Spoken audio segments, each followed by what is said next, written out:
10. 반론의 반박. 지혜의 개발.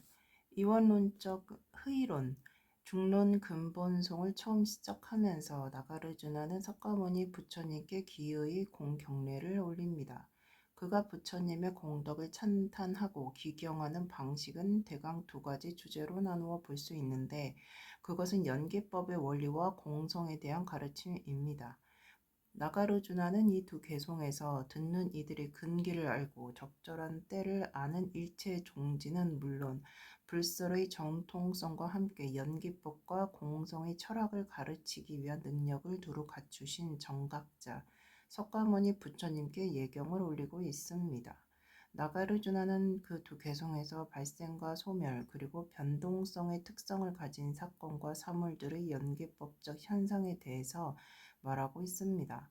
이에 현상을 특성적인 면에서 살펴보면 발생이나 소멸과 같은 특징이 있습니다. 또한 시간적인 면에서는 실제성이나 비실제성이 있으며 더불어 오고 가는 바의 변동성이 있습니다. 정체성의 면에서는 단일성이나 다중성이 있습니다. 하지만 이 모든 특성은 세속적인 차원에서만 존재하는 것들입니다. 현상에 본질적으로 내재하는 궁극적인 특성들이 아니라는 말입니다. 공성을 직접적으로 깨달은 궁극의 경지에서는 이와 같은 특성들이 존재하지 않습니다. 나가르주나가 말하는 공성은 일체의 모든 이원론적 휘론이 완전히 멸진된 상태입니다. 물론 이원론적 휘론이란 말이 조금씩 다른 의미로 사용될 때도 있습니다. 예를 들어 신료론적 실체를 주장하는 휘론을 부정의 대상으로 삼은 경우 그것을 이원론적 휘론이라고 말하는 것은 그와 같은 신료론적 실체는 세속적으로도 존재하지 않는다는 의미입니다. 또한 이원론적 휘론이라는 말은 가끔 현상을 신료로 파악하는 무지한 마음이나 그에 따른 번뇌와 망상의 상태를 의미하기도 합니다. 이원론적 휘론을 이와 같은 방식으로 이해했다는 것은 그와 같은 현상이 비록 궁극적으로는 부정의 대상이라도 세속적으로는 존재한다는 것입니다. 이원론적 휘론은 또한 앞에서 열거한 생멸 등과 같이 세속적인 현상에 대한 8가지 연기적 특성들을 의미하기도 합니다. 공성을 직접적으로 깨달은 관점에서 보면 이와 같은 휘론들은 존재할 수 없습니다. 왜냐하면 그와 같은 특성들은 궁극적인 본질이 아니기 때문입니다.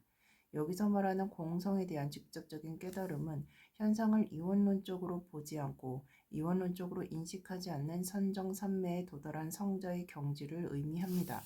하지만 그렇다고 해서 그와 같은 세속적 특성들 자체를 부정한다거나 그러한 특성들이 세속적으로 존재하지 않는다는 것을 의미하는 것은 아닙니다.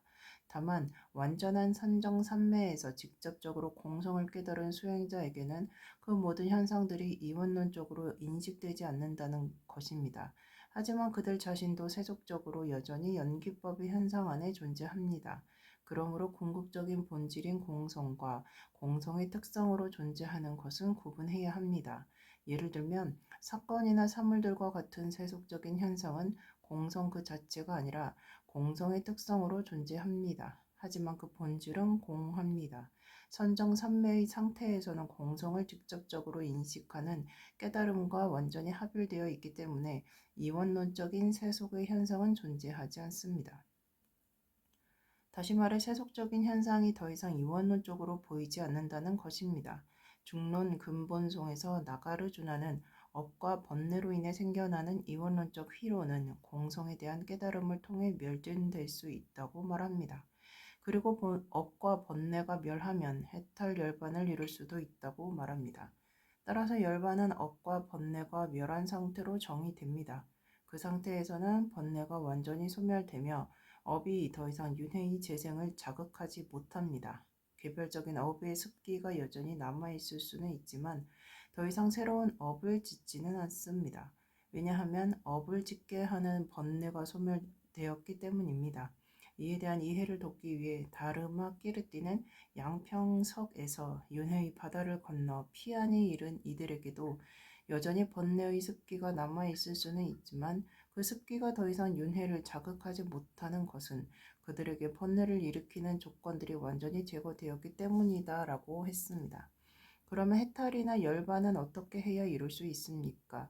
그것은 업, 번뇌, 개념화하는 사유 과정, 이원론적 희론이라는 네 가지 요소를 제멸하는 것과 관련이 있습니다. 업은 번뇌를 통해 생겨나고 번뇌는 개념화하는 사유 과정을 통해 생겨나며 개념화하는 사유 과정은 또한 여기서 현상을 실류로 파악하는 무지한 마음을 의미하는 이원론적 희론을 통해 활성화됩니다. 그러므로 윤회의 재생 원인은 업과 번뇌이며 그 모든 것은 이원론적 희론에서 비롯된 것입니다. 현상을 실류로 파악하는 이원론적 희론이 문제인 것입니다. 이와 같은 이원론적 희론은 오직 공성에 대한 통찰을 통해서만 제거될 수 있습니다. 이것이 바로 공성을 수행해야 하는 이유입니다. 궁극의 창조주 쿤누 라마 린포체는 중론 근본송에서 이원론적 희론을 멸진한 적정이라는 구절을 읽을 때는 각자의 해석적 전통에 따라 서로 다른 해석이 있을 수 있다고 말합니다. 이 구절은 이원론적 희론을 제거하는 공성에 대한 통찰이라고 해석될 수 있으며 이원론적 희론이 공성의 경지에서 완전히 멸진된 것이라고 해석될 수도 있다는 뜻입니다. 나가르주나가 만약 이 구절을 이원론적 희론의 번뇌가 공성의 경지에서 멸진된 것이라는 의미로 말했다면 이때 공성은 무엇을 의미하는 것입니까? 분명한 것은 공성을 외부에 존재하는 특정한 사건이나 사물인 양 존재론적으로 구분해서는 안 된다는 의미가 담겨 있다는 것입니다. 나가르주나가 이 개송에서 의미하는 공성은 주로 마음의 공성을 의미합니다. 특히 실류의 독립성이 없는 마음의 공성을 말합니다. 이와 같은 맥락에서 마음은 윤회와 열반의 모든 현상을 창조하는 궁극의 창조주라고 할 수 있습니다. 만약에 마음에 의해 창조된 일체의 모든 번뇌와 망상들은 결국 마음 자체의 본성에 따라 정화해야 합니다. 다시 말해 마음에 의해 창조된 정신적인 문제들은 마음을 기반으로 한 방법들을 활용해야 해결할 수 있다는 것입니다. 완전한 붓다의 경지를 이룬 결과도 역시 마음의 상태입니다. 따라서 여기서 알 수 있는 것은 깨달음을 위한 정화와 완성의 과정에서 가장 주도적인 역할을 하는 것이 바로 마음이라는 것입니다. 보성론에서는 마음의 모든 오염원들은 외적인 조건들에 의한 것이라고 말합니다. 즉, 마음 자체는 그러한 오염원들과는 달리 본래부터 청정한 것이라는 말입니다. 그리고 이와 같이 본래 청정한 마음이 바로 일체 종지의 불성이며 이러한 성품은 일체의 중생들에게 그대로 잠재해 있다고 말합니다. 한편 사카파의 문헌에서는 윤회와 열반의 모든 현상은 생멸하는 모든 의식의 원인적 기반이 되는 아르 야식 안에서는 완전한 것이라고 말합니다. 따라서 아르 야식은 어떤 의미에서 본래의 완전한 정광명의 마음과 같은 것입니다. 윤회의 모든 현상은 이 마음을 기반으로 존재합니다. 이것은 일반 사람들에게도 있습니다. 또한 아르야식은 원인적 흐름이라고 부릅니다. 이 원인적인 흐름 안에서 윤회의 일체 현상은 나타나는 그들의 특성 그대로 완성된 것이며 일체 현상의 기반과 과정은 나타나는 그들의 속성 그대로 완성된 것입니다. 그리고 일체 종지의 마음을 가진 붓다의 모든 깨달은 속성들은 그 안에 잠재하는 형태로 완성된 것입니다. 이상은 수행 자차제의 기반과 과정과 결과에 대한 사카파의 접근 방식을 요점만 간추린 것입니다. 그래서 심오함과 명료함을 합일한 무상 요가인 닉마파의 족첸, 꺄크파의 마하무드라, 샤카파의 람데, 그리고 단계적인 마음의 고립을 통해 본래의 마음에 도달하는 겔록파의 구이야, 삼마자 등의 모든 성취법이 강조하는 것은 마음의 궁극적인 본성을 깨닫는 것입니다. 물론 공성 자체만 놓고 보면 마음의 공성과 외적인 대상의 공성에 따로 차별이 있는 것이 아닙니다. 티베트 불교의 4대 종합파가 모두 마음의 공성을 깨닫기 위해 이와 같은 명상 수행을 특히 강조하는 것은 이러한 행법들이 수행자의 마음에 극적인 영향을 미치기 때문입니다. 같은 맥락에서 여기에서 마음이라는 용어는 본래의 마음을 의미하는 본심이나 무지의 반대를 의미하는 본각의 명지라는 의미로 사용한 것이 아니라 일반적으로 사용하는 마음의 의미 그대로입니다. 마음이라는 용어를 모든 종류의 인식적인 사건들을 다 포괄할 수 있도록 일반화하여 사용하는 것입니다. 요점은 이원론적 희론의 멸든이라는 구조를 논할 때 맥락이 달라지면 의미도 달라진다는 것입니다. 이것을 염두에 두어야 합니다. 예를 들면 이원론적 희론들 중에서 어떤 것은 부정될 수도 있고 어떤 것은 부정되지 않을 수도 있습니다. 또 어떤 것은 존재하고 어떤 것은 존재하지 않습니다. 즉, 신류는 부정되고 존재하지 않지만 현상 자체는 부정되지 않고 존재한다는 것입니다. 그러므로 문맥이 용어의 의미에 미치는 영향을 항상 주의 깊게 살펴봐야 합니다. 본송의 해설, 이제의 반론 반박. 앞서 우리는 신류론자들이 현상의 신류를 주장하며 반론을 제기한 것에 대해 샨티데바가 공성의 중간 논리를 통해 반박한 내용들을 살펴보았습니다. 이에 대해 그의 논쟁 상대자들은 중간의 논리에 따르면 이제 역시 성립할 수 없다고 주장합니다. 이 본문에 대한 본송을 구분하는 방식은 미냥 쉔 켄보 꽹별이 의견을 같이 합니다. 하지만 관련 개송을 해석하는 방식에는 약간의 차이가 있습니다. 다음에 개송들을 통해 먼저 미냐 꽹쉐의 해석을 살펴보겠습니다. 논쟁의 상대자들은 다음에 개송에서 중간론자들은 모든 현상의 본래의 고유한 자성이 없다고 주장하고 있기 때문에 현상의 고유한 정체성을 논할 수 없는 것은 물론 심지어 존재 자체를 논할 수도 없다고 반박합니다. 106. 만약 그와 같이 생멸하는 속죄가 존재하지 않으면 그런 경우 두 가지 진리는 어떻게 존재하는가? 또한 세속의 진리가 열반의 진리와 다른 것이라면 유정들은 윤회구의 수고를 어떻게 넘어서는가? 107.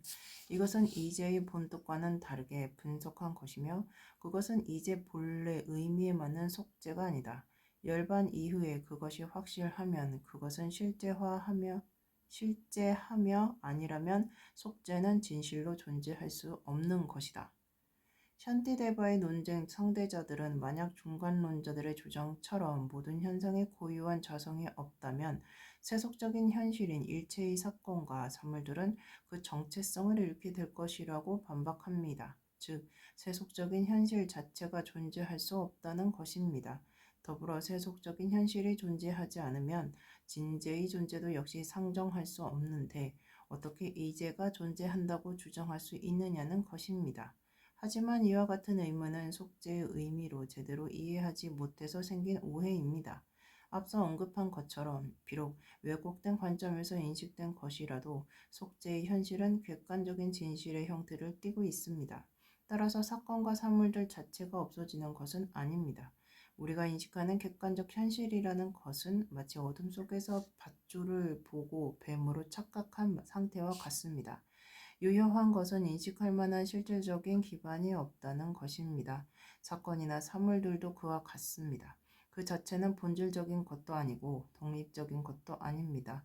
실체가 없기 때문입니다. 이에 대해 논쟁의 상대자들은 사건과 사물들이 그 자체로 존재하지 않는다면 결국은 아무것도 없다는 것인데, 그런데 어떻게 중간론자들은 유정 중생들이 열반을 이룰 수 있다고 주장하는가라고 반문을 제기합니다. 이에 대해 중간론자들은 유정 중생들의 관점에서 속죄는 상대적인 것으로 상정된 것이라고 답합니다. 사건과 사물들을 신류로 파악하는 무지한 마음에는 세속의 일상 세계가 마치 진실한 것처럼 나타난다는 말입니다. 그러나 그것은 유효하지 않는 관점입니다. 하지만 그럼에도 불구하고 상대적인 속죄 차원에서는 사건과 사물들이 여전히 유효하게 보이는 것입니다. 세속적인 현실들이 우리의 삶에 영향을 미치고 있는 것입니다. 예를 들면 세속적인 현실들이 우리가 경험하는 아픔이나 기쁨의 직접적인 원인이 됩니다. 이에 대해 그렇다면 귀류 중간 학파도 결국 사건과 사물들의 현실성을 인정한다는 것인데 그 기준은 정확히 무엇인가? 라고 물을 수도 있습니다. 이에 답하자면 세 가지 기준이 있습니다. 하지만 이 기준들은 먼저 사건과 사물들의 신뢰성을 부정해야만 이해할 수 있습니다.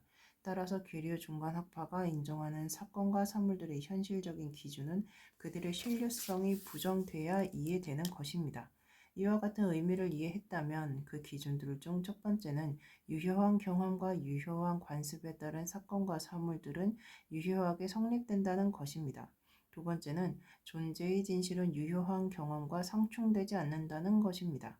즉, 유효하게 경험되는 것은 유효하게 존재한다는 것입니다. 세 번째 기준은 세속적인 현실은 세속의 방식으로 인식되는 것이기 때문에 그들의 궁극적인 본성을 분석하더라도 여전히 부정되지 않는다는 것입니다. 현실은 환영과는 확실히 다릅니다. 환영은 현실과는 다른 기반으로 인식되는 대상입니다.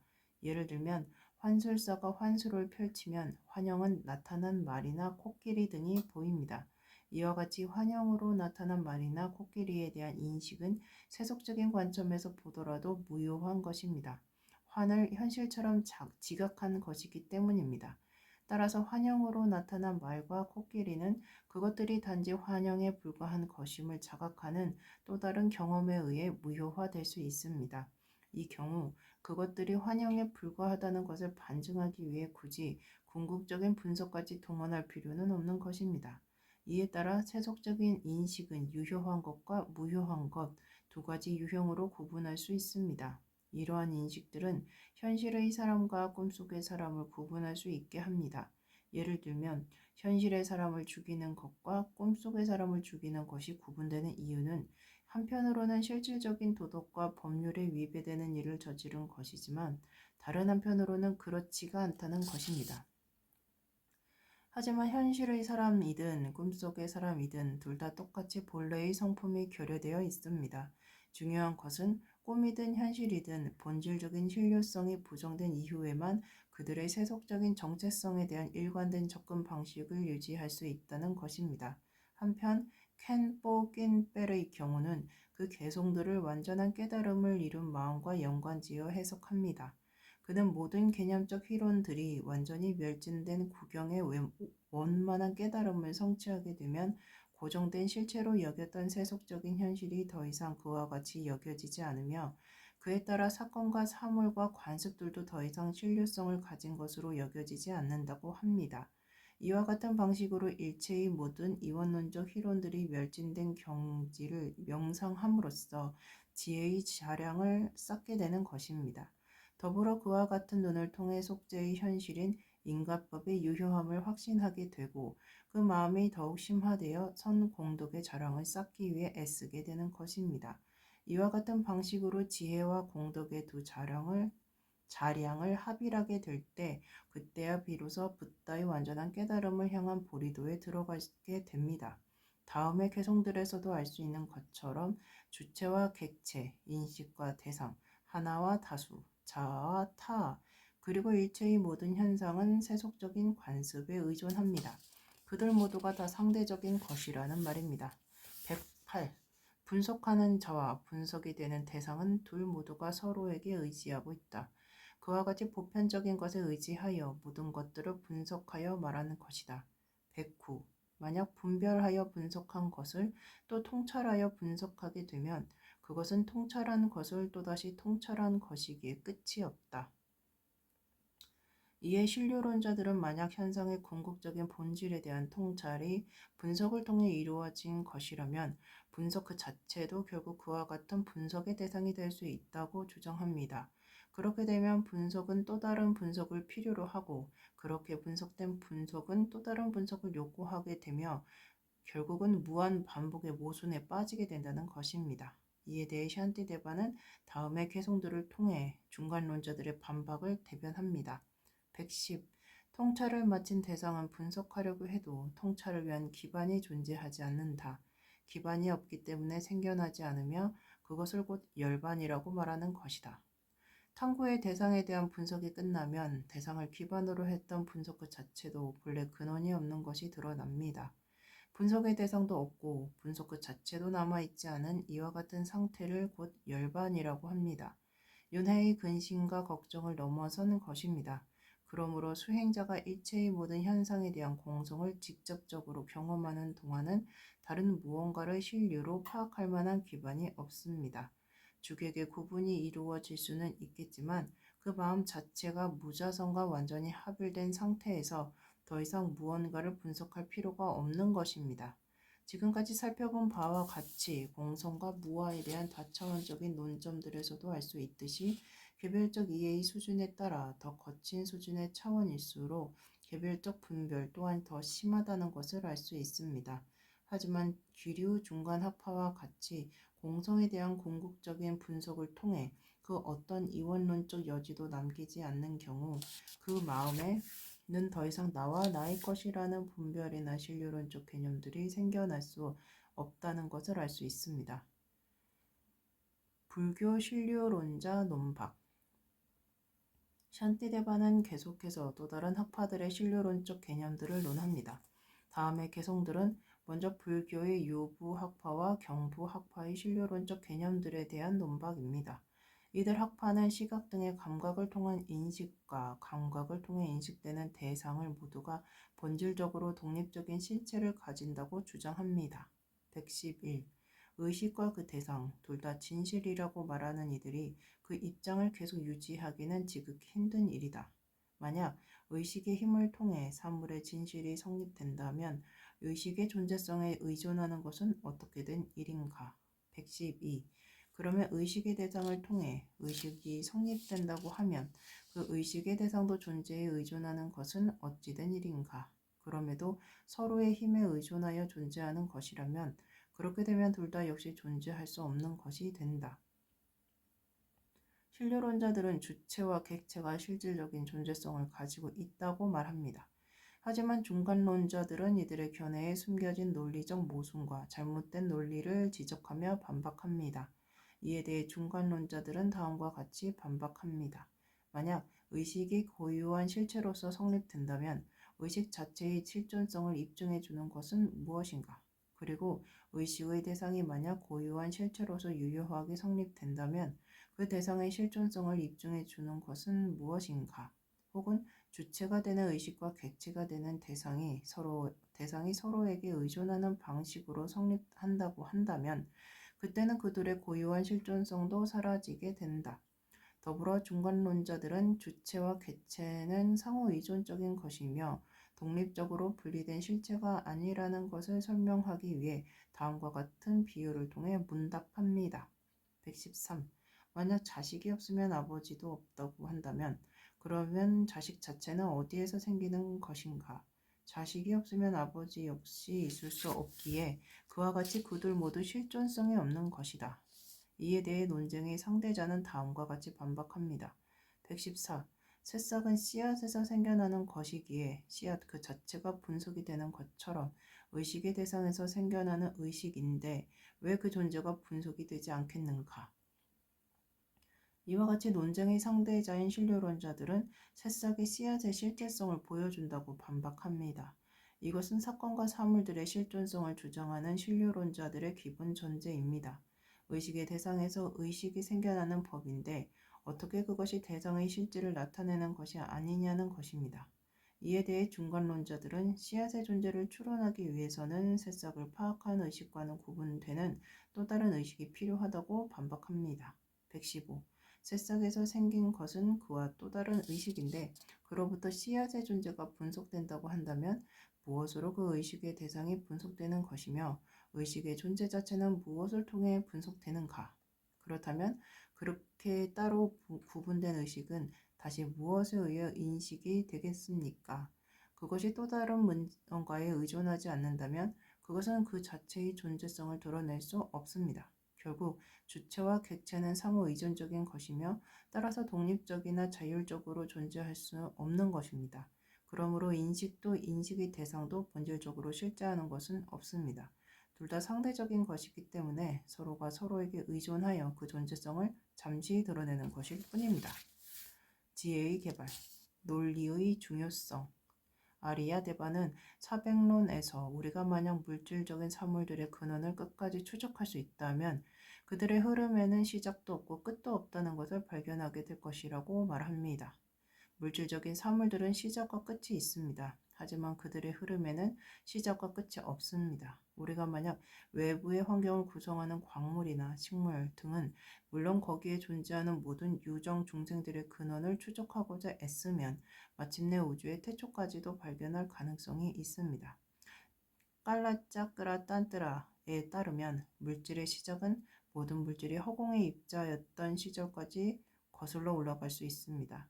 어느 한때 특정한 우주의 체계가 시작되고 오랫동안 그 상태가 지속되다 마침내는 허공으로 해체되는 것입니다. 그리고 다시 그 허공으로부터 그 시작과 끝이 반복됩니다.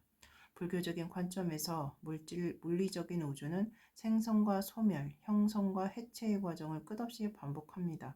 이와 같은 관점은 현대의 과학에서 설명하는 우주론과 비슷한 면이 있습니다. 반면에 불교의 아비달마 문헌에서 제시하는 지구의 행태나 크기, 그 기원과 행성 간의 거리 등은 현대 과학의 우주론에서 제시하는 것과 여러 가지로 차이가 많습니다.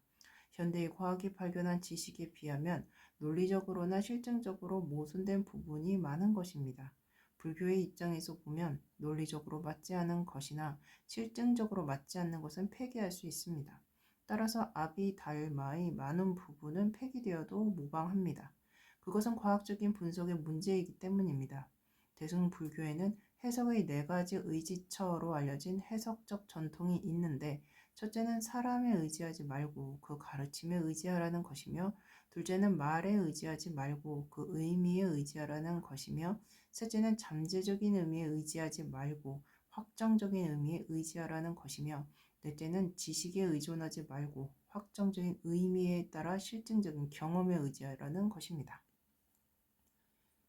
결론은 그 어떤 진술이나 주장도 논리의 유효한 경험에 위배된다면 결코 취하지 말라는 것입니다. 그러므로 불교의 수행자라면 당연히 불합리하고 모순된 것들을 버려야 합니다.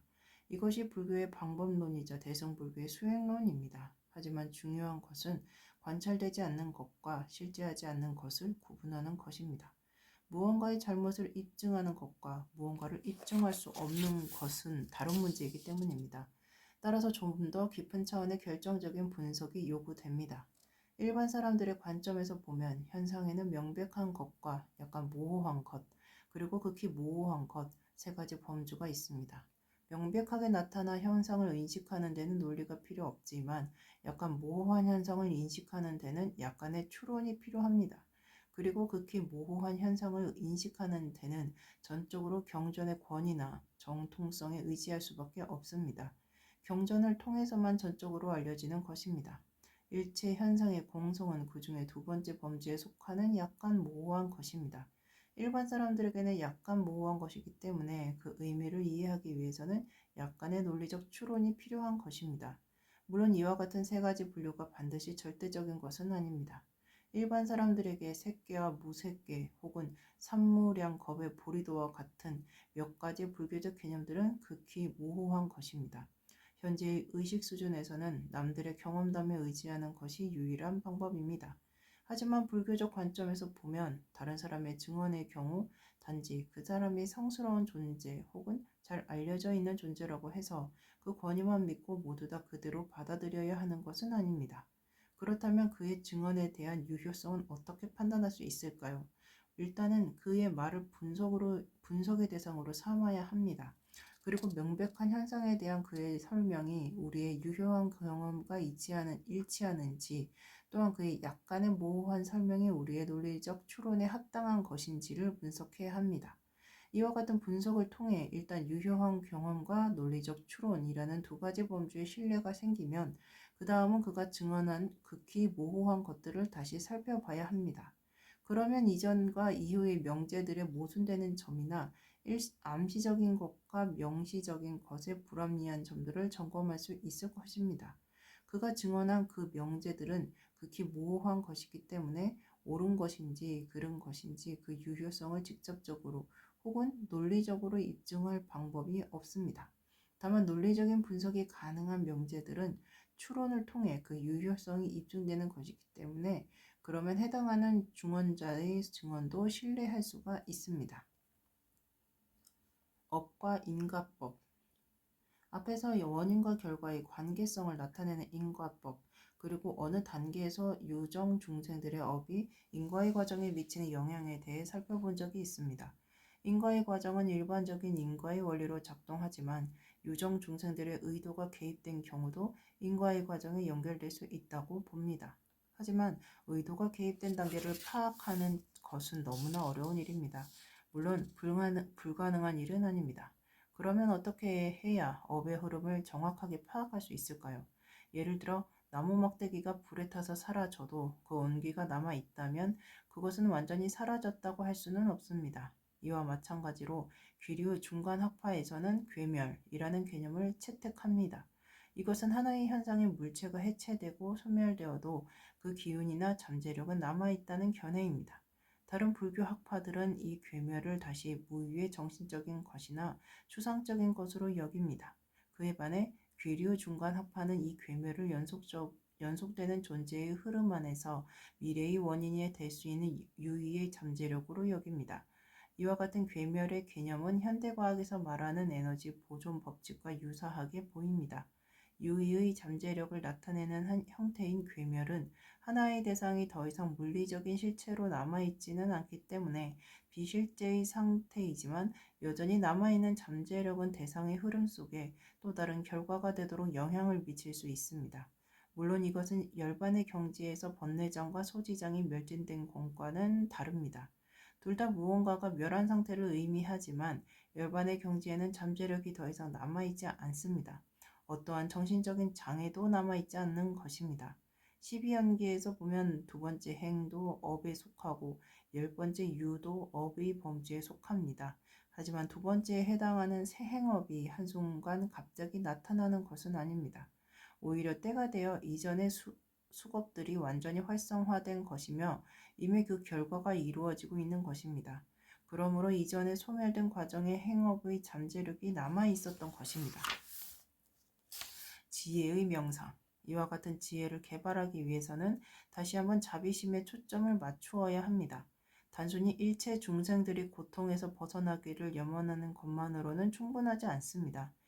유정 중생들은 스스로 자신의 고를 완전히 극복할 힘이 없기 때문에 그들을 돕기 위한 사원을 지어야 합니다. 책임감을 가지고 그와 같은 염원을 실천할 수 있는 힘을 길러야 합니다. 그것이 보리심의 수행입니다. 일체 중생의 이익을 위해 능동적으로 깨달음의 길을 수행해 나가는 것입니다. 그리고 그 길의 끝에서 중생들을 위해 회향하는 실천적인 삶을 사는 것입니다. 깨달음을 구할 때나 그것을 회향할 때나 언제나 보리심을 기반으로 하는 것입니다. 이와 같이 보리심을 가슴에 품고 보살들의 삶을 명상해야 합니다.